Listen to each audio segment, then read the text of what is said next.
আসসালামু আলাইকুম। শুরু করছি ইলমা মেহরুজের উপন্যাস পদ্মজা, পর্ব ৩৪। বাইরে বিকেলের সোনালি রোদ, মন মাতানো বাতাস।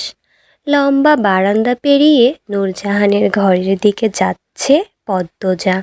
বাতাসের দমকায় সামনের কিছু চুল অবাধ্য হয়ে উড়ছে।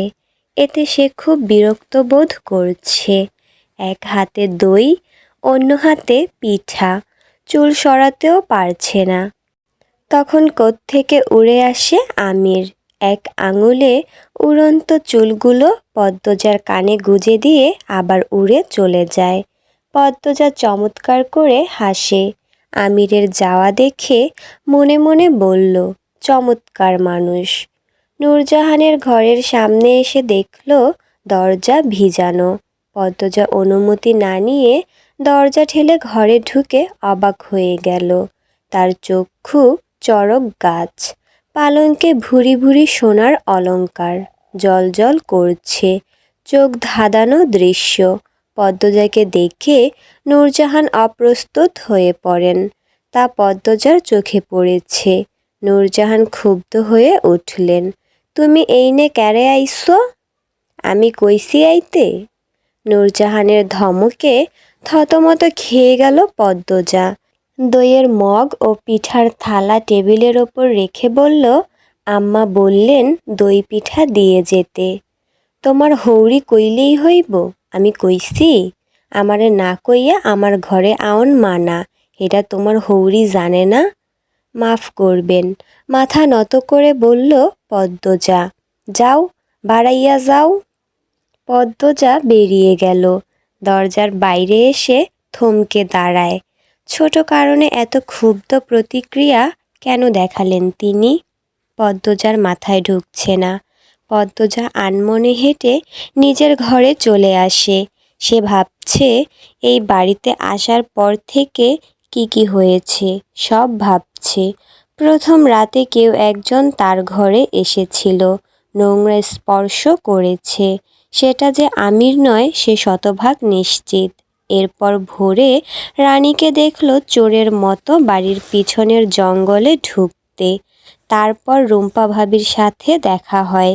তিনি শুরুতে স্বাভাবিক ছিলেন, শেষে গিয়ে পাগলামি শুরু করেন। দরজার ওপাশে কেউ ছিল।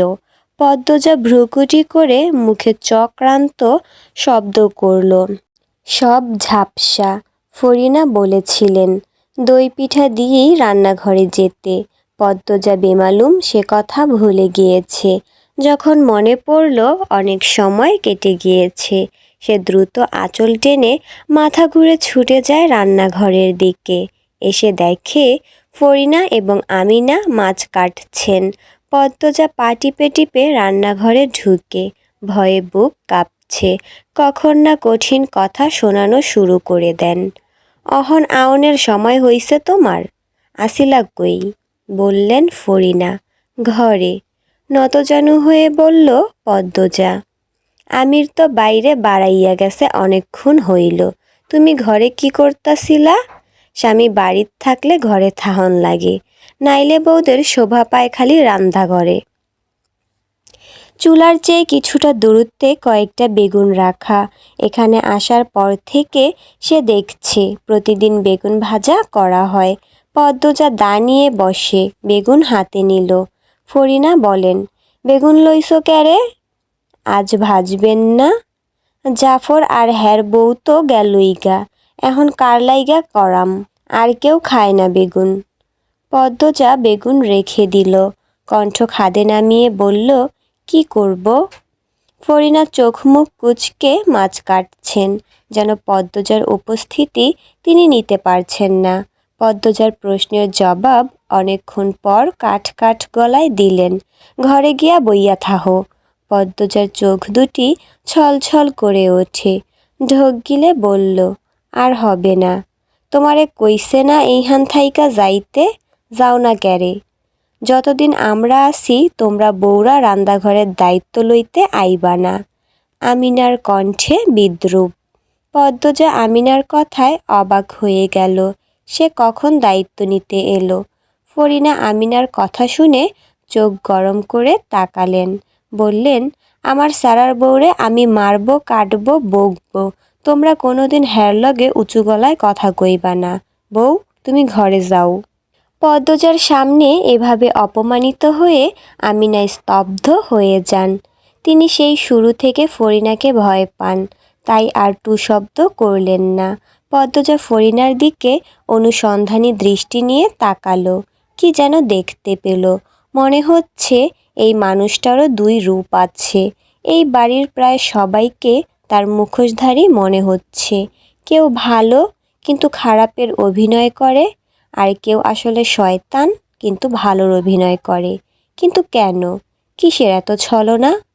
খাড়াইয়া আসো কেন? যাও, ঘরে যাও। গিয়ে কি করব?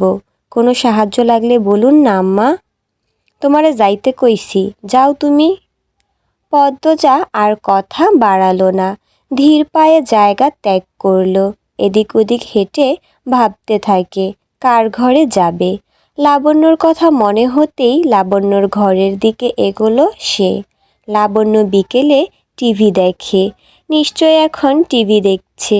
লাবণ্যর ঘরে ঢুকেই লিখনসার কণ্ঠ শুনতে পেল পদ্মজা। টিভির দিকে তাকালো, দেখলো ছায়াছবি চলছে, লিখনসার ছায়াছবি। পদ্মজা ঘুরে দাঁড়ায় চলে যেতে। লাবণ্য ডাকলো, ওই সেমরি, যাস কই, এইদিকে আয়। পদ্মজা ঘরে ঢুকে লাবণ্যর পাশে পালঙ্কে বসলো। লাবণ্য দুই হাতে পদ্মজার গলা জড়িয়ে ধরে বলল, সারাদিন দাভাইয়ের সাথে থাকস কেন? আমার ঘরে একবার উকি দিতে পারস না? প্রতিনিয়ত গল্প পেতে আমার ইউটিউব চ্যানেলটি ঋতুস ক্রিয়েশন সাবস্ক্রাইব করুন। তোর দাভাই আমাকে না ছাড়লে আমি কি করব? ঘুষি মেরে সরাইয়া দিবি। হ্যাঁ, এরপর আমাকে তুলে আছাড় মারবে। দাভাইকে ডরাস? একটুও না। সত্যি? মিথ্যে বলবো কেন? একদিন রাগ দেখলে এরপর ঠিকই ডরাইবি। আমি রাগতেই দেব না। লাবণ্য হাসে, এরপর টিভির দিকে তাকিয়ে বলল, লিখনসার মতো মানুষরে ফিরাইয়া দেওয়ানের সাহস খালি তোরই আছে, আমার জীবনেও হইতো না। পদ্মজা কিছু বলল না। লাবণ্যই বলে যাচ্ছে, এই ছবিটা আমি এখন নিয়া 6 বার দেখছি। লিখনসা তার নায়িকারে অনেক পছন্দ করে, কিন্তু নায়িকা পছন্দ করে অন্য জনরে বিয়া করে। বিয়ার অনেক বছর পর লিখনসার প্রেমে পড়ে নায়িকা। ততদিনে দেরি হয়ে যায়, লিখনসা মরে যায়। এই হইল কাহিনী। আচ্ছা পদ্মজা, যদি এমন তোর সাথেও হয়? পদ্মজা আঁতকে উঠে বলল, যাহ, কি বলছিস? বিয়ের আগে ভাবতাম যার সাথে বিয়ে হবে তাকেই মানব, কিন্তু এখন আমার তোর দাভাইকেই দরকার। ওরে, লাইলি হয়ে যাইতাছস? যাহ, আমিও মজা করছি। আমি কেন চাইব আমার ভাইয়ের বউ অন্যজনরে পছন্দ করুক? লিখনসা আমার, শয়নে স্বপনে তার লগে আমি সংসার পাতি। পদ্মজা হাসল। লাবণ্যর পিঠ চাপড়ে বলল, আব্বারে বল লিখনসাকে ধরে এনে তোর গলায় ঝুলিয়ে দিবে। বিয়া এমনেও দিয়া দিব, কয়দিন পর মেট্রিকের ফল দিব। আমি তো ফেল করামি, দেখিস। কিছু হবে না, পাশ করবি। রানী আপা কই? কি জানি কই বইয়া রইছে। চুপ থাক এখন, টিভি দেখ।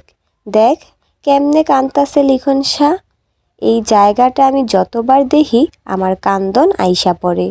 বলতে বলতে লাবণ্য কেঁদে দিল, ওড়নার আঁচল দিয়ে চোখের জল মুছল।